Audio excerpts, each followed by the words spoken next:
The man leading one of America's most powerful law enforcement agencies gets called out, live in front of the entire nation, not over some minor slip, but over the kind of behavior that makes ordinary people roll their eyes and mutter, of course the elites play by different rules. It wasn't just about a jet, it wasn't just about a weekend trip to a fight or a hockey game, it was about something much bigger: trust, fairness, and whether those at the top actually believe they're accountable to the people who pay their salaries. That's exactly what unfolded when Senator Peter Welch confronted FBI Director Kash Patel. What began as a question about a government plane turned into a masterclass in holding powerful officials accountable.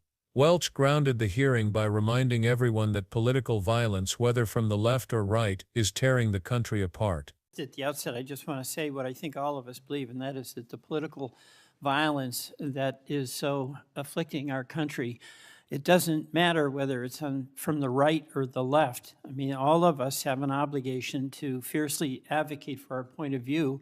All of us have an obligation to respect people with whom we disagree. The folks we disagree with are our opponents, but they're not our enemies. And I hope all of us keep that in mind and do the best we can to set that example.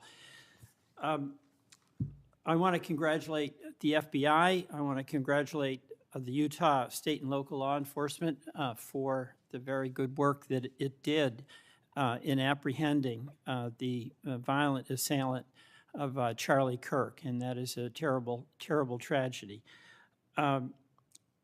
Director Patel, at one point you made an announcement that the suspect was in custody. We got our man. It turned out that was not true. In fact, I think that was about 27 hours before the person now in custody was apprehended. Why did you make that statement? Thank you, Senator. Appreciate you letting me address this.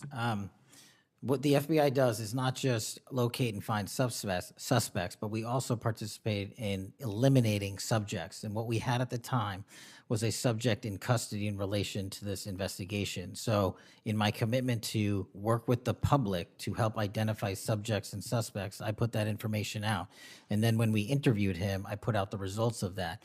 And could I have been more careful in my verbiage and included an A subject instead of subject? Sure, in the heat of the moment, but I was doing the best I could. In all candor, I don't quite get that, because if we have our man, that would suggest to the public that everybody can rest and relax and not then continue to provide information to local law enforcement and to you. Well, so that was a mistake. I don't see it as a mistake. I see it as something working with the public to identify that there was a subject so if in you custody. If you put out a statement that says we've got our man, and in fact it turns out that you didn't have your man, that's not a mistake? But that's not what I said. Well, I'll go on. That's my understanding. A second thing that is really important in the FBI, but it's important in every agency, is that the folks who are doing good work get supported for the work they're doing. And a number of highly successful FBI agents have been let go. And I want to just ask you a little bit about that. You know who Brian Driscoll is, right? Yes. Yeah, okay. And my understanding is he served at the FBI for over 18 years. You agree? I believe that's accurate. Special agent in charge of the Newark office. He was commander of the FBI's hostage rescue team. That's a very prestigious and responsible position, correct? It is. Section chief of the Critical Incident Response Group's tactical section. You've got to be pretty good to get that high responsibility. You agree with that? Yes, sir. He oversaw 55 SWAT teams, and they're like the elite of the elite, right? They go in to the dangerous situations, right? He got a Medal of Valor for his participation in a raid on ISIS terrorist Abu Sayyaf, who had kidnapped American citizens Kyla Mueller, right? Mueller? Is that right? I know. You're in agreement, right? I know Kayla Mueller's family, yes. I know this. Okay, and he got Kurt Meyer, somebody who had barricaded himself in a bar after he killed 4 people and wounded 2. And Driscoll was part of the team that went in there and took that guy out, right? I don't have all the details, but I'll take your word for it, Senator. And he got into trouble when when Emil Bove demanded a list of FBI agents who investigated January 6th and was apprehensive that what did happen ultimately would happen, and that is those folks would get fired.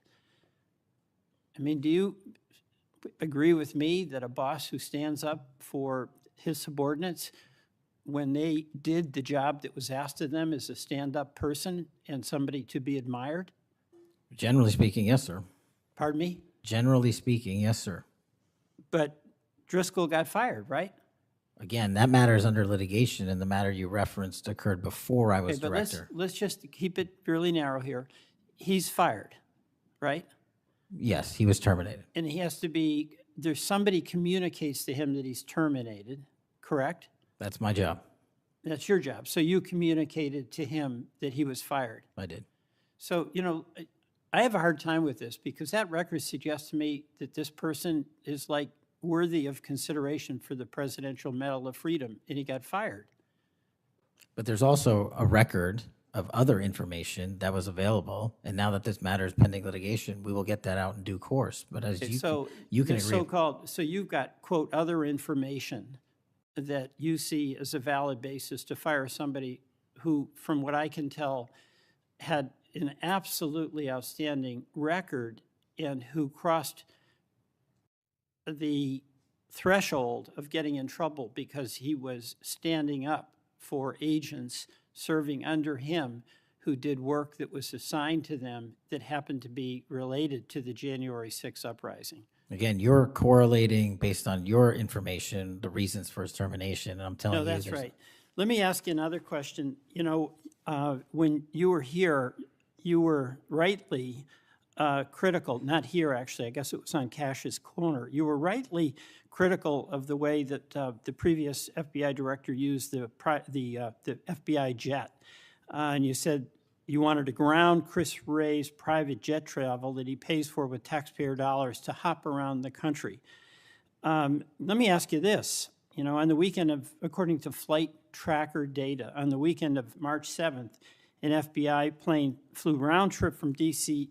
to Las Vegas, and you attended a UFC fight with Mel Gibson, and I'll show you that. Is that you, and is that true? Yeah, you want to know the difference? I live in Las Vegas. I'm allowed to go home. I didn't leave a congressional hearing early on an FBI jet to dodge questions. All right. Then on April 5th, you attended a hockey game in New York City. You don't live there, right? No, I don't. By the way, everyday FBI agents who are assigned in Washington don't get to fly home on a private jet. Well, this is a great point. Do you know why I have to use a private jet? Because Congress made it mandatory. Okay. In April 5th, well, we didn't make it mandatory that you go to UFC games with Mel Are Gibson. you telling me I can't go home? You know, you got to use some judgment here. So when I'm at Beth, home, you I would- can't do what I'm doing when I go home. let Everybody me else keep- is allowed to go home, Let just me not keep me. going. No, I'm glad you go home. I Okay. love to go home, but I don't go home on a private jet. On April 5th, They're not you mandated to do so. You attended a hockey game in New York City with Wayne Gretzky, and Flight Tracker says the FBI jet took you to and from New York City, where you don't live, right? That's correct. And on April 12th, on the following weekend, you attended a UFC fight, a fight in Miami, also on the FBI jet, right? That's correct. So what's the cost to the taxpayer for those 3 flights? But I pay the commercial equivalent per the regs and the law. And so just so you know, when you are comparing me I to just asked prior what directors. I asked what the cost was, and you don't know, I take it. Yeah, and what I've done with the use of the private jet is use Andrews Air Force Base versus Okay. Reagan National as what the other directors have done Bottom line to here, save the taxpayer Bottom dollars. line here, you flew home to Las Vegas.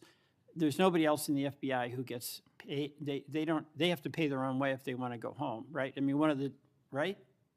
Well, that's not accurate. Depending on where you're stationed, the FBI covers the bill to get home. So are you telling me that FBI agents who are assigned in Washington, but who may live in Charlotte, they get paid by the FBI to go Sometimes home? they do, yes. Right.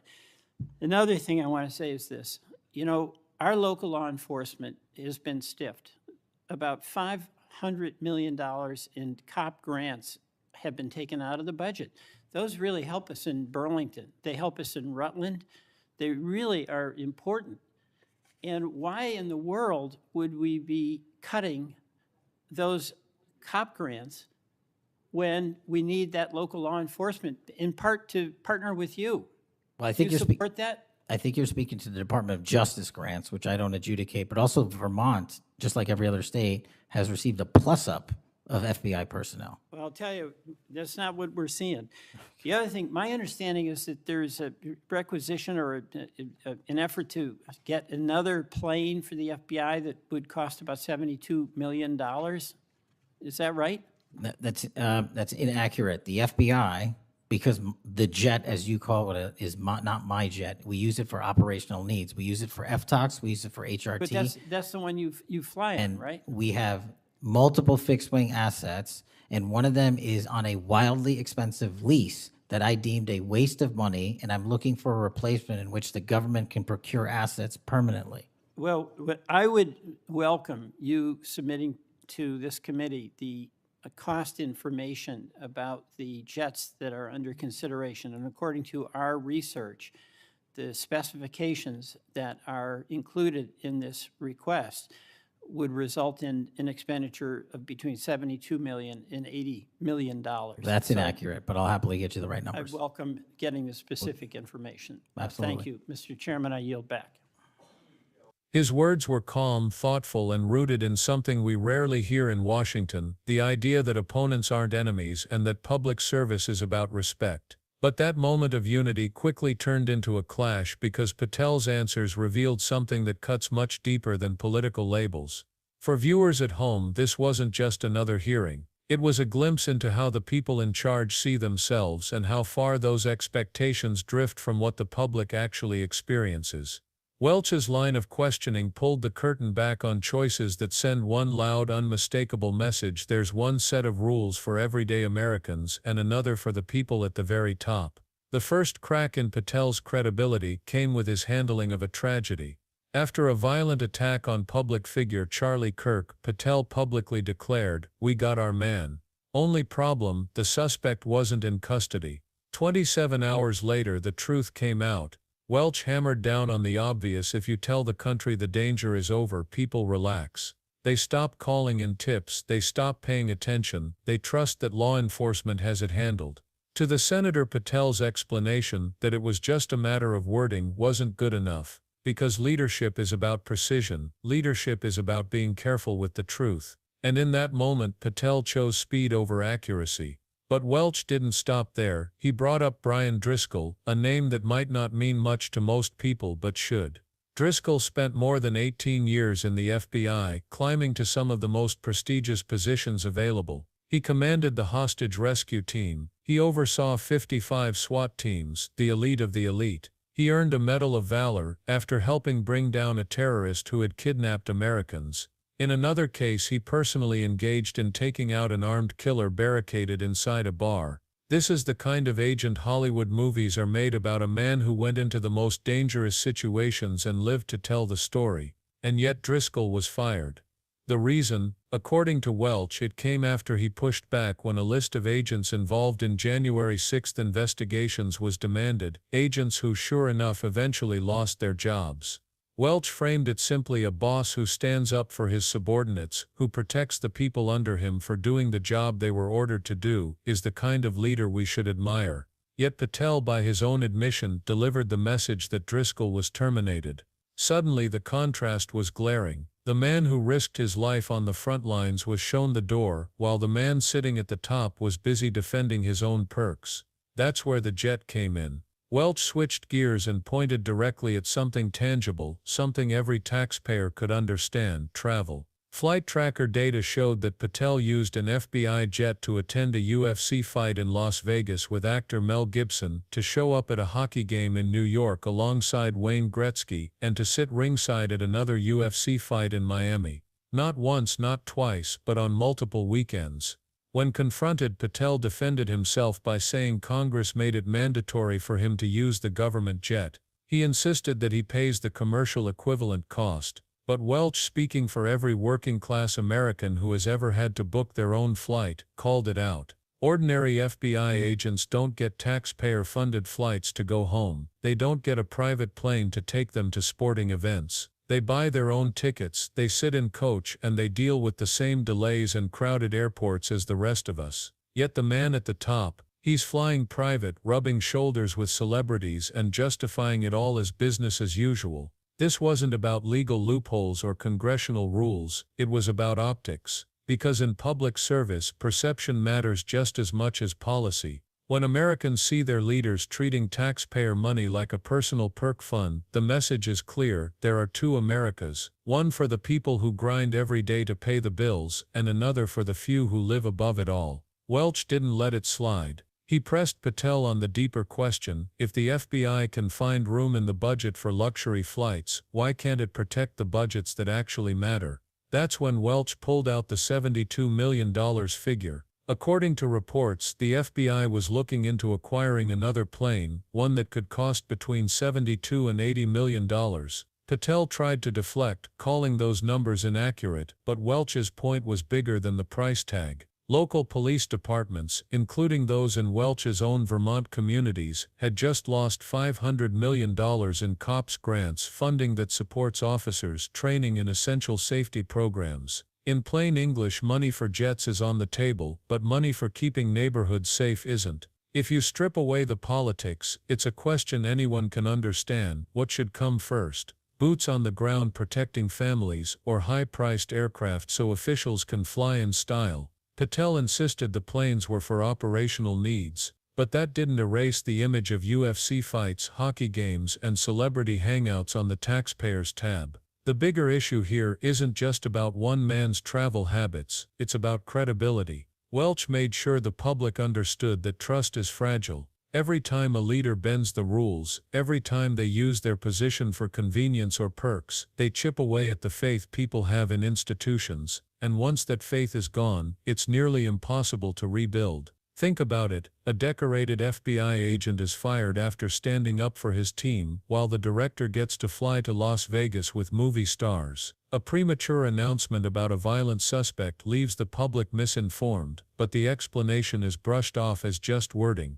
At the same time, local law enforcement loses funding while the agency discusses new multi-million-dollar jets. These aren't isolated mistakes. Together they paint a picture of priorities that are out of sync with what the public expects and deserves. Welch didn't yell. He didn't grandstand. He did something far more powerful. He asked the kind of questions regular Americans would ask if they had the chance. Why do the rules apply to some but not to others? Why are frontline heroes punished while leaders reward themselves? And why should taxpayers foot the bill for perks when communities are told there's no money for safety? At its core, this exchange wasn't about politics, it was about accountability. Do public officials see themselves as stewards of the people's money, or as elites entitled to special privileges? That's a question bigger than one man, one jet, or one hearing. It's about whether we accept double standards in government, or demand something better. And that's why this moment matters.